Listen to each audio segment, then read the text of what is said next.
بسم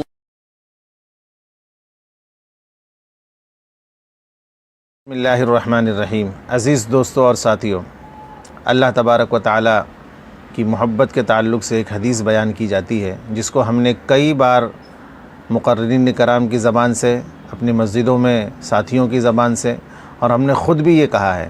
اس کے پہلے میں ایک حدیث آپ کو سناتا چلوں کہ اللہ کے نبی صلی اللہ علیہ وسلم نے فرمایا کہ جو مجھ پر جھوٹ بولے وہ اپنا ٹھکانہ جہنم میں بنا لے، کہ مجھ پر جھوٹ بولنا یہ عام لوگوں پر جھوٹ بولنے کی طرح نہیں ہے۔ اس لیے جب بھی ہم حدیث کو سنیں یا سنائیں تو اس کا خوب اہتمام کریں اور احتیاط کریں کہ کیا یہ حدیث رسول اللہ صلی اللہ علیہ وسلم سے ثابت ہے کہ نہیں ہے۔ اب میں وہ حدیث آپ کو سنانے جا رہا ہوں جو انتہائی سنسنی خیز حدیث ہے، جس کو سن کر شاید آپ کو میری بات پر یقین نہ ہو اور آپ شک کرنے لگیں، تو آپ مجھ پر شک کریں لیکن آپ تحقیق ضرور کریں کیا یہ حدیث صحیح ہے کیا۔ وہ حدیث یہ ہے کہ اللہ تبارک و تعالیٰ کو اپنے بندوں سے 70 ماہوں سے زیادہ محبت ہے۔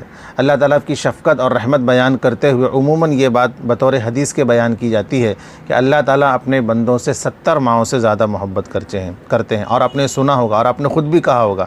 اگرچہ معنی اور مفہوم کے اعتبار سے یہ درست ہے کہ اللہ اپنے بندوں سے محبت کرتے ہیں، ہر چیز سے زیادہ محبت کرتے ہیں۔ قرآن میں اللہ فرماتے ہیں وَرَحْمَتِي وَسِعَتْ كُلَّ شَيْءٍ، کہ میری رحمت ہر چیز پر وسیع ہے۔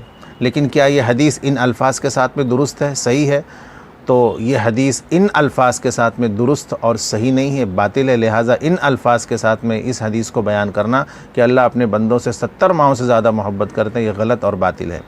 اس کے بنسبت آپ دوسری حدیث بیان کرنا چاہیے آپ کو کہ اللہ تعالیٰ کے رحمت کے 100 حصے ہیں، جس میں سے ایک حصہ اللہ پاک نے دنیا میں اتارا، جس کے ذریعے سے انسان سے محبت کرتا ہے، جانور اپنے بچوں سے محبت کرتے ہیں، اور باقی کا 99 حصہ اللہ پاک نے کل قیامت میں رکھا ہے تاکہ وہ اپنے بندوں پر مزید رحمت اور مزید شفقت کر سکے۔ اس حدیث کو آپ بیان کریں، اس حدیث کو آپ بیان نہ کریں۔ مجھے یقین ہے کہ آپ میری بات کو سمجھ رہے ہوں گے۔ وآخر دعوانا الحمدللہ رب العالمین۔